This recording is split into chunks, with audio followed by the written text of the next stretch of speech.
ایک چھوٹے سے گاؤں نورپور میں ایک لڑکا رہتا تھا جس کا نام یوسف تھا۔ یوسف یتیم تھا۔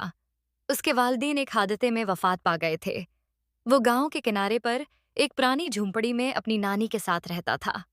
اگرچہ وہ غریب تھا مگر اس کے دل میں سچائی، ہمدردی اور ہمت بھری ہوئی تھی۔ یوسف روزانہ جنگل سے لکڑیاں کاٹ کر لاتا اور بازار میں بیچ کر اپنی نانی کے لیے 2 وقت کا کھانا خریدتا۔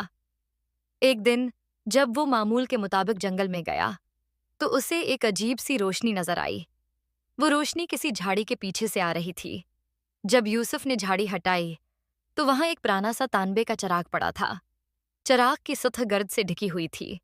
یوسف نے جب اسے صاف کرنے کی کوشش کی تو چراغ اچانک چمکنے لگا اور ایک نیلا دھواں بلند ہوا۔ دھوئیں سے ایک دیو کامت جن نمودار ہوا۔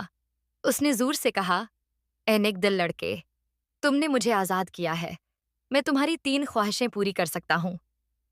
یوسف حیران رہ گیا مگر پھر مسکرا کر بولا، مجھے کوئی دولت یا محل نہیں چاہیے۔ میری پہلی خواہش یہ ہے کہ میری نانی ہمیشہ صحت مند رہیں۔ جن مسکرایا اور بولا، بہت خوب، تمہاری نانی کی صحت اب ہمیشہ اچھی رہے گی۔ یوسف نے کہا، میری دوسری خواہش یہ ہے کہ ہمارے گاؤں کے سب بچے تعلیم حاصل کریں اور کوئی بھوکا نہ سوئے۔ جن نے کہا، ایسی نیکی کی خواہش بہت کم لوگ کرتے ہیں، تمہاری خواہش پوری ہوئی۔ اب صرف ایک آخری خواہش باقی تھی۔ جن نے پوچھا، کیا تم محل، دولت یا شہزادی چاہتے ہو؟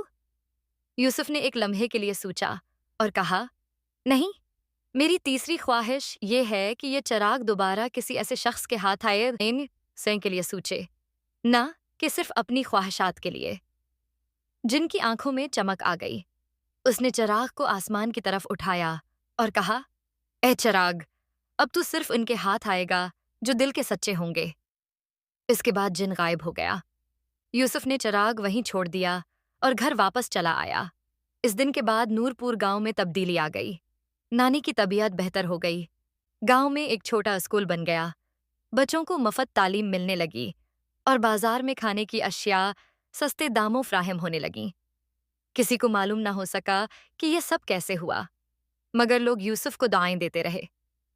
یوسف نے کبھی کسی سے ذکر نہیں کیا کہ اس نے جن دیکھا تھا یا چراغ پایا تھا۔ یہ کہانی ہمیں سکھاتی ہے کہ حقیقی جادو دولت یا طاقت میں نہیں بلکہ نیک نیتی، قربانی اور سچائی میں ہوتا ہے۔